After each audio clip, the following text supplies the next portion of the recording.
Hello, नमस्कार दोस्तों, बहुत बहुत स्वागत है आपका अपने चैनल रोजगार विद विनय मलिक पर। जैसा कि हम हिंदी की एक सीरीज लेकर के चल रहे हैं, जिसमें हमने पहला पार्ट वीडियो को कवर किया था महत्वपूर्ण समास का। अब यह है सेकंड वीडियो, इसमें बचा हुआ समास को हम कंप्लीट करेंगे और जो इसमें कीवर्ड है आपके डायरेक्ट जो क्वेश्चन जहाँ से बनता है उन्हें भी डिस्कस करेंगे उसी के साथ साथ। तो चलिए दोस्तों, शुरू करते हैं आज की ये क्लास। इसमें समास में हम हमारे जो है तीन समास और बचे हुए हैं इंपॉर्टेंट, ये द्विगु समास, द्वंद्व समास और बहुब्रीहि समास।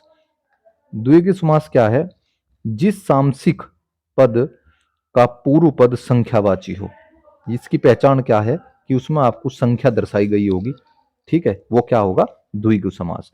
इसके उदाहरण दिए गए हैं तिराहा। ठीक है, तीन रास्तों से मिलकर के, जहां से तीन रास्ते, दो तिराहा। दो पहर, मिला दे तो दो पहर हो जाए, यानी नंबर कितने होंगे? दो। संख्या इसमें दर्शाई जाएगी। दूसरा है आपका द्वंद्व समास। द्वंद्व समास में क्या होता है? जिसमें दोनों पद प्रधान हो और विग्रह करने पर और अथवा या का प्रयोग हो। ठीक है, यानी दोनों ही पदों का रोल होगा, पहले का भी और दूसरे का भी। ठीक है, और विग्रह जब करेंगे हम उसमें और अथवा या बीच में निकल के आएगा। जैसे उदाहरण में दिया गया है आज कल, यानी आज या कल। ठीक है, ये हो गया आपका द्वंद्व समास। इसमें दोनों के दोनों पद, बिना इसके अगर मैं कल काट दूं तो आज का कोई मतलब नहीं रहा।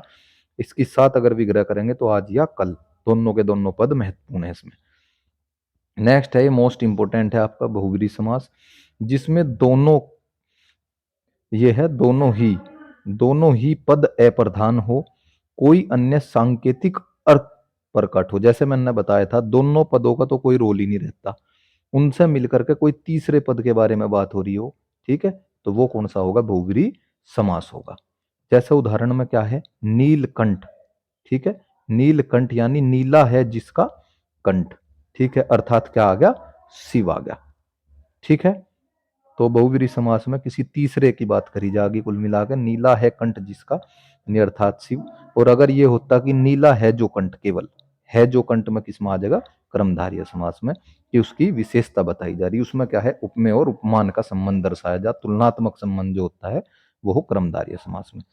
वही चीज यहाँ पे है समझने के लिए। कर्मधारय और बहुब्रीहि समास में अंतर क्या होता है? कर्मधारय में पूर्व पद प्रधान हो जिसके बारे में तुलना की जा, जबकि बहुब्रीहि समास में जो है दोनों ही पद गौण यानी अप्रधान होते हैं। इन पदों का दोनों का कोई मतलब नहीं है, जबकि शिव के बारे में यहाँ पे बात हो रही, तो ये क्या हो जाएगा आपका? ये हो जाएगा बहुब्रीहि समास। ठीक है, नेक्स्ट क्या है कि कभी कभी ये पूछ ले संधि व समास में क्या अंतर हो। संधि जो होता है वो होता है वर्णों में, वर्णों के मेल से क्या हो? संधि बनती है। ठीक है, इसमें विभक्ति या शब्द का लोप नहीं होता, जबकि समास में इनका लोप हो जाता है। ठीक है, यानी वर्ण तो मिलकर क्या होगा? संधि तैयार होगी। और जब शब्दों का प्रयोग करा जाएगा, जब दो शब्द मिलाए जाएंगे, तो तब क्या बनेगा? यानी कि समास बनेगा। समास में क्या होता है? समास में वर्णों का या विभक्ति का, इन सब का लोप हो जाता है। ठीक है, जैसे हमने कर्म तत्पुरुष समास पढ़ा था कर्म वाले में, जब हम समास विग्रह करते हैं तो का आ जाता है बीच में। ठीक है, गिरह कट, गिरह को काटने वाला। लेकिन जब उसका समास बनावेंगे हम, गिरह कट बनावेंगे, तो वो का खत्म हो गया बीच में। ठीक है, नेक्स्ट चलते हैं। अब हम इनके जो है शब्द, ये मैंने जो लिख रखे हैं इंपोर्टेंट इंपोर्टेंट, इन्हें एक बार करा लेते हैं। डायरेक्ट क्वेश्चन अगर यहां से बनता है। द्विगु समास में क्या होता है? संख्यात्मक जो है, पहला वर्ड जो होगा वो संख्यात्मक होगा। तिरफला, नवग्रह, तिरुभुवन, चवन्नी, एकांकी, एकलोता, चतुर्भुज, चौकड़ी, दोलडा, पंचरात्र, पंचवटी, शताब्दी, तिरंगा, त्रिवेणी। ये कुछ शब्द मैंने रख लिए हैं इसमें, जो ज्यादातर मतलब ज्यादा बार क्वेश्चन में आए हुए हैं, एग्जाम में आए हुए हैं, वे वाले मैंने यहाँ पे रख लिए। द्विगु समास ये डायरेक्ट आपको याद कर लेने। नेक्स्ट चलते हैं अब। द्वंद्व समास के भी कुछ महत्वपूर्ण शब्द जो है मैंने रखे हैं। ये क्या क्या है?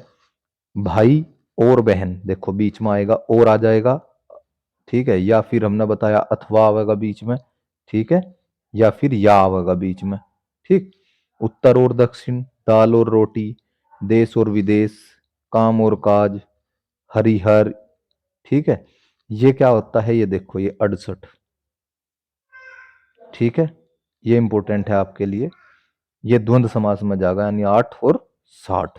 ठीक है, 25, 5 और 20। गौरी शंकर, धर्मा धर्म, ठीक है, करतत्या करवत्य, ठीक है। इस तरीके से आप इन्हें जो है महत्वपूर्ण, मैंने जो इसमें सारे वे लिए हैं, ये द्वंद समास के महत्वपूर्ण शब्द है आपके।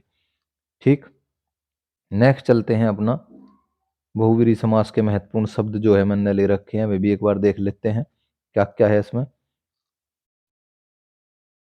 ये देखिए आप, 10 मुख, यानी 10 मुख है जिसके, यानी इस तरीके से कंपेरिजन करेंगे हम, तो वे किसके थे? रावण के। तीसरा अर्थ जो है निकल कर किसका रहा?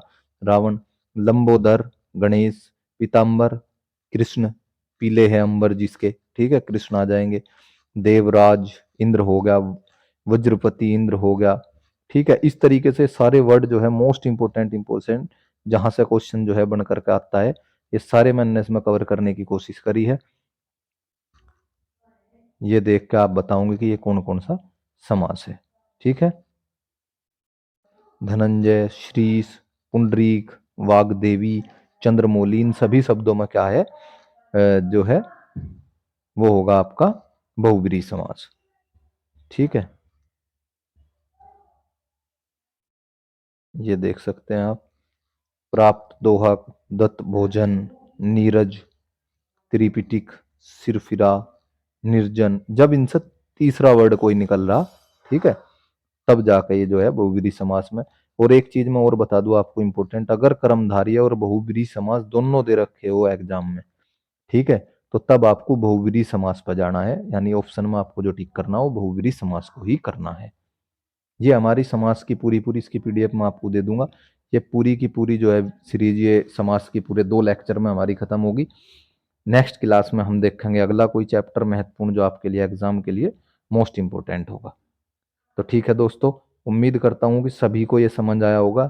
ये मैंने सारे आपको याद कर लेने हैं डायरेक्ट, कि 10 मुख अगर आया हुआ है कर्मधारय और वो समास दिया तो आपको बहुब्रीहि में जो है टिक करना है। तो ठीक है दोस्तों, मिलते हैं हम अपनी नेक्स्ट वीडियो में।